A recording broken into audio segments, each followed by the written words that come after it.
Thank you for joining us at the OneMed Forum 2011. Our next presenter is Gary Rabin of AdvanCell. Gary Rabin has a 23-year career in finance and operations that primarily encompasses investing, managing, and capital raising for small cap and emerging growth companies. Throughout his career, Mr. Rabin has been responsible for building and developing businesses. Mr. Rabin earned an AB in economics from the University of Michigan. Hi, good afternoon. As she said, my name is Gary Rabin. I am the interim chairman and chief executive officer, as well as the interim principal financial officer of AdvanCell Technology. I mention this as an introductory point because on December 13th, the chairman, CEO, CFO, and principal financial officer of the company, a guy named Bill Caldwell, who was instrumental in getting this company to where it is today, suddenly died.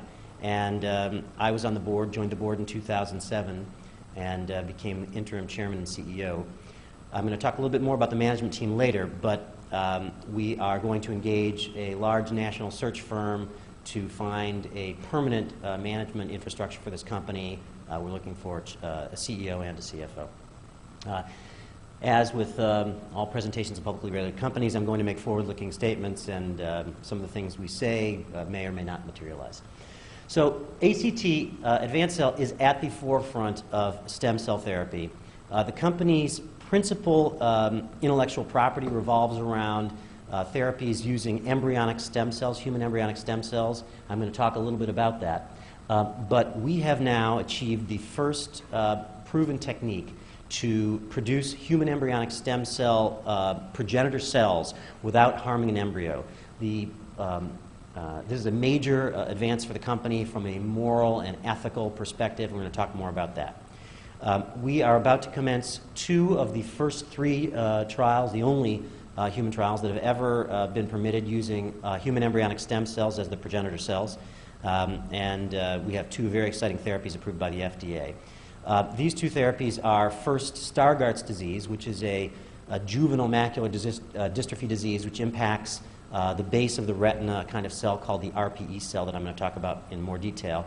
And then a much larger therapy involving what's called dry age-related macular degeneration, which is a disease that impacts roughly 10 to 15 million Americans and a like amount in Western Europe. We've achieved orphan indication for our Stargardt's trial, which is going to give us some future protection on ability to market therapies to this company. And dry AMD is an absolutely enormous worldwide market. We've kind of pegged that there's a $25 to $30 billion market opportunity just relating to this particular disease itself. We have an interesting technology platform using myoblast cells to take advantage of impaired heart tissue, and we're going to talk a little bit more about that. And then later on this year, we're going to be filing, we plan to file another IND related to our hemangioblast program. Hemangioblast cells are the progenitor cells for all of the circulatory and vascular cells in the body. I want to talk a little bit about our single blastomere technology. This is what I alluded to at the beginning of my presentation. Traditionally, when you worked with human embryonic stem cells, it involved the destruction of an embryo. Well, we have developed a technology where we can extract a single cell from an embryo and not impair the ability of that embryo to then be used for future fertilization. So this is a major step forward from the moral, ethical issues that we've faced. Generally, what we can do here is you can see that here we are removing a single cell from a 5-cell embryo, and this is a routine procedure that is done in what's called PGT, which is pre-implantation genetic diagnostics.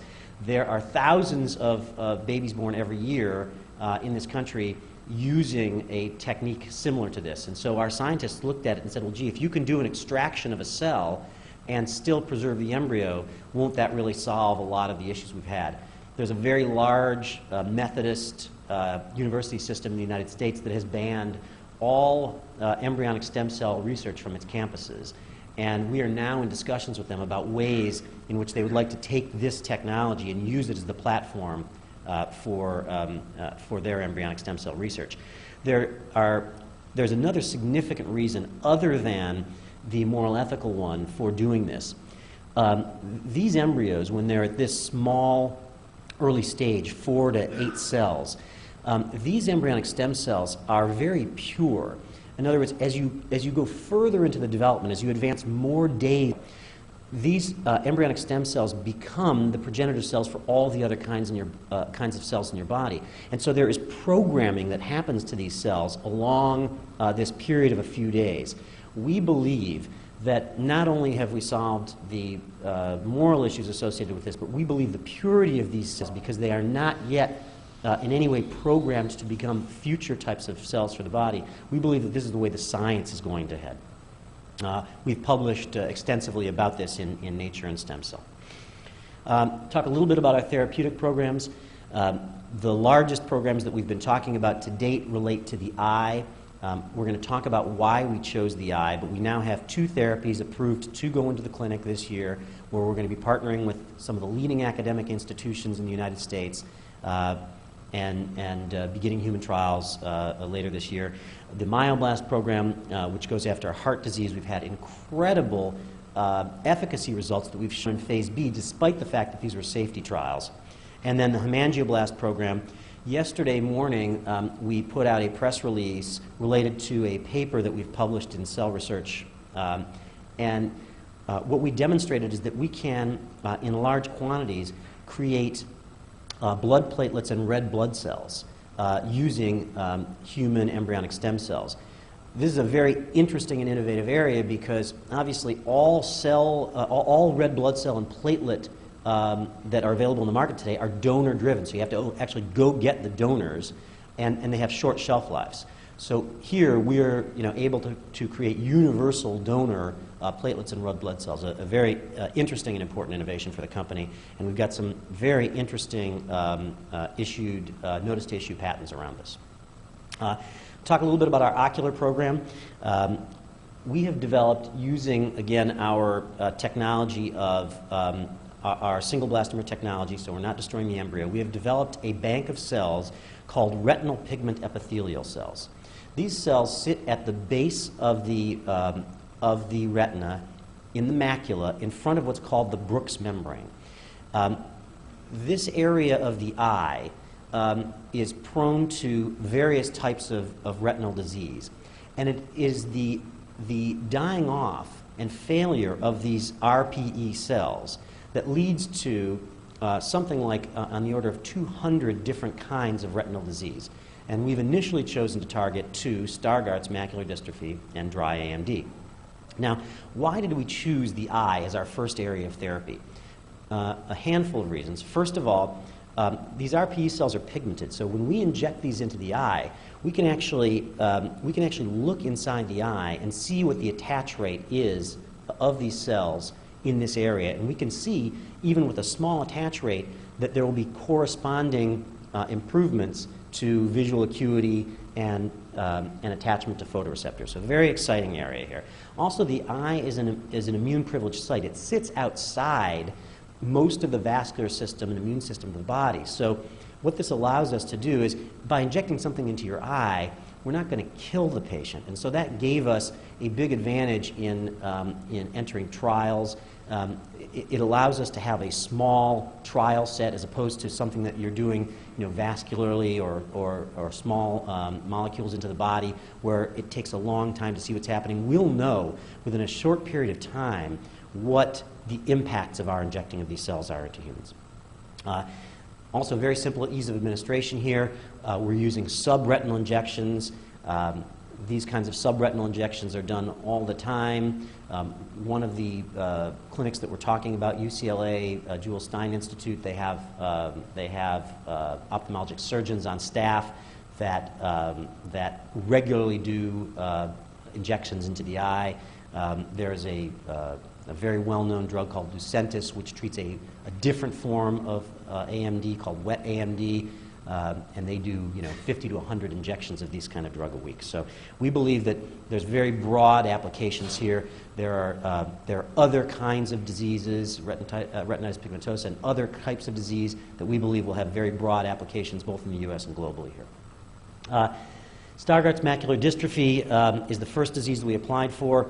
It affects somewhere between 30 and 50,000 patients in the U.S. I met last week with one of the clinicians at UCLA, Jewel Stein, who has the largest database of Stargardt's patients in the world. We've actually, we are getting inundated by letters and phone calls from people that are interested in having patients, come into our trials for this. In our animal model, the injections were 100% effective. We were able to demonstrate not only the fact that the RPE cells stopped dying off, but also we were able to improve visual acuity and attachment to the Bruch's membrane and a waking up of the corresponding photoreceptors. It's really amazing therapy where the untreated set of animals went blind. We got orphan drug designation here, which gives us 7 years of market exclusivity for marketing any drug or therapy using stem cells to create RPE cells. Very important protection here.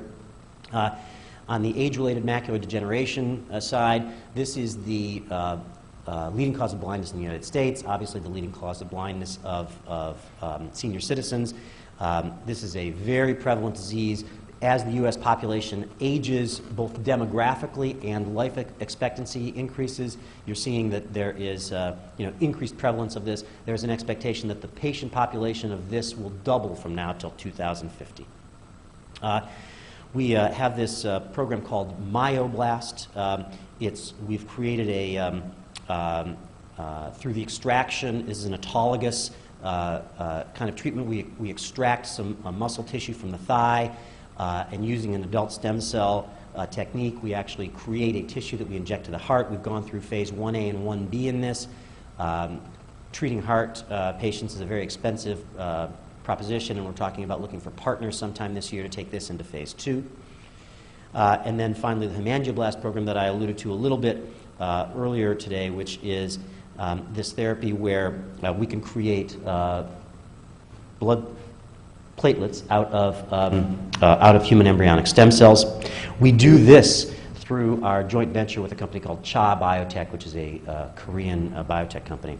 We have a very broad series of protections relating to all these technologies we talked about, essentially using human embryonic stem cells around the RPE cells is a big breakthrough. People have not been able to recreate the quantities of RPE cells that we've been able to create in our lab using our cell lines, and we have a very significant patent protection around that. And then we also have broad protection around this single blastomere technology. We believe that there are big licensing opportunities for us in this regard. The company has in place a world-class scientific team. The science is led by a guy named Robert Lanza. He's published about 20 books. He's testified in front of every branch of government you can think of. Very eloquent, very creative. He's been a pure scientist his whole life, and he is really the brains behind a lot of the science that we have here. In terms of filling out the management team, I've brought in a fellow named Stephen Price, who previously served as a consultant to ACT. He is our interim head of business development, and then we're bringing on to the company a consultant that the company had used named Matt Vincent, who is not only a lawyer and PhD biochemist by training, but has has some of the most foremost knowledge in the world about patents around cell technology. And then finally, a slide that seems to have been dropped here someplace, but this company has transitioned an incredible way from where we were a year ago. Today, the company has over $15 million in cash on its balance sheet. We have under $1 million of debt. We've cleaned up the balance sheet. We've settled lawsuits. I have the ability to now draw down another $21 million under an equity line that I've put in place. So for the first time ever, the company, instead of focusing on internal issues and balance sheet issues, can now focus on taking our science into the clinic and transitioning this company from a research company into a clinical and commercial company. Thanks.